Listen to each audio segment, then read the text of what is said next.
Okay, this is Uncle Sam Harley coming at you live from my room, which has a panoramic view of the mountains above Ventura and also of the 101 freeway. And today I want to talk about those moments when the dreams and plans you had for your life crash headlong into the brick wall of what your life actually is now. And things feel like they're being wrecked and they're falling apart. Because I've been through any number of times in my life where I felt like things were falling apart, or can be summed up into this isn't how I thought it was going to be, or this isn't how I wanted it to end up. And part of the thing is that there's this ongoing process in my life where there's all kinds of things we assume to be true, you know? And I think this is something my father taught me, because we would do this thing where, like, over the dinner table, he'd say, "Well, what do you think about this?" And I'd say, "Oh yeah, I think everybody should love each other." He says, "Well, what are your premises? What's your assumptions about that?" And at the time, I didn't really like it because I didn't like having things I really believed in challenged. But the fact is that throughout my life, things that I believed in have been challenged. And there's all kinds of beliefs, like old people are just stuffy and they're no good, or if you live this way, then everything will be fine, or if you do everything for somebody, then they will be appreciative of it. There's a lot of things that I have believed in, and some of them consciously and some of them unconsciously. And there've been plenty of times when my dream is I'm going to go this way, and the roller coaster of life goes this way or this way or this way. And in those moments, what I've learned how to do is to, like, first examine what did I think I was doing, and then was that actually working? I mean, here's one example. When my family fell apart, I looked at my life and said, okay, I was working, going to work like every work day. I was coming home, helping the kids with their homework. Then I was making dinner, and then I was putting the kids to bed, because my wife had a hard time doing those things. She couldn't help them with that. She would forget to feed them. And if she made dinner, it would take an hour and a half, and we'd be eating maybe at 7:30 or 8 o'clock. And if I knew how to make dinner in 30 minutes flat, so I did it. And the same thing with putting them to bed. If she put them to bed, they'd be laughing and whooping it up at 10:30 or 11 o'clock. And if I put them to bed, they would be sound asleep before 10 o'clock, 9:30. But I thought I was helping. Okay, I thought that these things I was doing were helping. You're having difficulty? I will do it. I will do it. I will help. I will do it. What I was doing was burning myself out. And I had to really take a strong look at it, because I kept doing those things because I believed I was helping. And then I had to look in the wreckage of my marriage and the wreckage of my family. Was that really helping? And to see, actually, you know what? It wasn't. I needed to make limitations on how much I put myself out. Because if I'm wearing myself out constantly, what they'd ended up with was here's like physically I'm there, and internally I'm not even there at all. I'm just dead. I'm fried. And that didn't do anybody any good. But my belief, my illusion, was that this was helping. Okay. So I had to look at, is this real, or is it an illusion? Okay. Or if there's somebody, you get married with somebody and you think, oh, this will be wonderful. They will be like this and this and this and this and this, and I will be like that and that and that and that and that. You have this idea. Now, the fact is that they have a different idea than you do. And there comes a point where the reality of who they are and the reality of who you are together, just you smash your dream, your little illusions about how that's going to be, just smash into the reality of where you are. And it can feel very sad, very depressing, very, like, scary. Oh my God, no. You think your world is ending, And the fact is that some illusion that you have been depending on and relying on and believing in is turning out not to be true. But the thing is that for me, I learned that if it's an illusion and it's dying, it's going to hurt. It's going to make noise. It's going to do all the dramatic dying things that illusions do. But if it's an illusion, it's not bad for you that it's dying, because now your life can become a little bit more real. And I wrote this poem about, like, take my, I'm going to take the pretty picture that I had I'm going to take the pretty picture that I had about you and me, and I'm going to put it in a little box and bury it underneath the tree. And then after I've said my goodbyes and shed my tears over my dreams of what I thought this would be, now I get to look and say, well, so who are you really? Who am I really? Who are you really?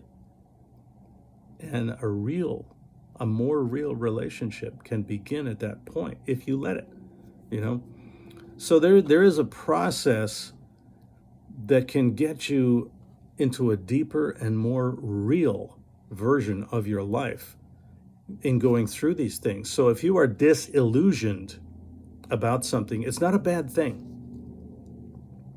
For a lot of people, the reaction to being disillusioned, to go, I thought it was this and this and this and this and this, and that's not a, and then the first reaction is to say, the heck with the whole thing. Like, just walk away from it. It's a bunch of junk. Because what I thought it was is not what it turned out to be. Or even what other people thought it was. We thought it was, turns out not to be. But that doesn't mean that it's completely useless. That doesn't mean you should just abandon it and forget anything in that area. Like the song, What's Love Got to Do with It? Okay, you get disappointed in love and you go, who needs love? To heck with love, How long does that last? So what I'm trying to say here is just that when you're disillusioned by something, maybe you had a childhood belief about your parents that got shattered at one point because you saw their flaws. Or maybe you were following someone, or maybe you were belonging to some group or some church or some institution that said, we're this, we're this, we're this. And then it turns out you see some things that are flaws and kind of like, that's not what you said it was. And it's true. Okay, those things are true. But when that realization hits, you don't have to throw it all out and walk away from that whole kind of thing, like amputate, I thought my hand was like great and wonderful, and it's not. It doesn't work, and it's kind of ugly. I thought it was beautiful, but I saw a picture of it. It's ugly. Are you going to amputate it at that point? No, not the best move. I'm rambling a little bit here, but the main point is that it's not a bad thing when you find out that your illusions are illusions. You thought maybe somebody was a hero, and then you heard some bad thing about them, and you think, now they're all terrible. Well, it's more like they did a lot of good things and they were a flawed person. Can you understand those two things at the same time? That's the reality of who we are, there's a tendency to go, oh, this person's great, they're wonderful, everything about them is great, or, oh, they're horrible, they're terrible, they have nothing to do with them, they're terrible, just like evil, bad. So if a person does, many amazing things in their life, and they inspire a lot of people, and then they do something that a lot of people agree would be terrible or evil, down with you. But we can't do that to other people any more than we can do that to ourselves. Because if we do that to other people, we do the same thing to ourselves. And I think really that's where it starts, So I think, the reality about ourselves that I've learned, I've been taught it, but I've also experienced it. So it's not just an idea. This is something I've experienced over and over again, is that we are fundamentally good, but that good is buried under layers of junk, of twisted, of evil stuff. And yeah, you can find evil in people if that's what you're looking for. But if you keep looking deep enough, you're going to find good. And the good goes deeper and more profoundly than the bad stuff. And it is possible for people to clean themselves up, to better themselves. And just like you can do that in your life. But the main scope of what I'm saying here is that when you hit a point where something you believed in or you thought was true gets shattered, pause. Don't just throw it in the garbage. Sift through it. Sift through it. Kind of like when a hurricane hits your house, they start sifting through it for the things that are really valuable. Some of those things fell down.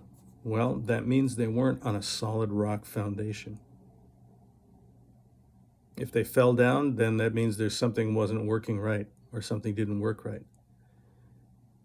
And don't abandon the idea of having a house, but sift through it to find what's really valuable, what's worth keeping, because there's always something there. So don't give up when your illusions die, even if it was something you really, really, really believed in. There's lots of people that have been through like really, really, really believing in something and then finding out sometimes step by step and sometimes bam, in a really sudden way, that it wasn't what you thought it was, that it's not true. And that's devastating. It can be devastating. But you can also use that to get rid of illusions, scrape them away, toss them out, and get your life on a more solid and a more real foundation. So when those things hit, there's a tendency to freak out and go, oh my God, I believe this is true, and I'm the most terrible person in the world, and nobody should be around me because I'm so horrible, and all that, and then I remember I was in a group once, and I sort of had this realization about something I'd been doing most of my life, and I go, oh, geez, I'm really horrible. I thought I was a good person. I said, that's a terrible thing to be doing to people all the time. And I literally felt like I should just stop talking to people because I'm polluted, and I should maybe wear a sign around my neck that says, I do this, stay away from me because I do this.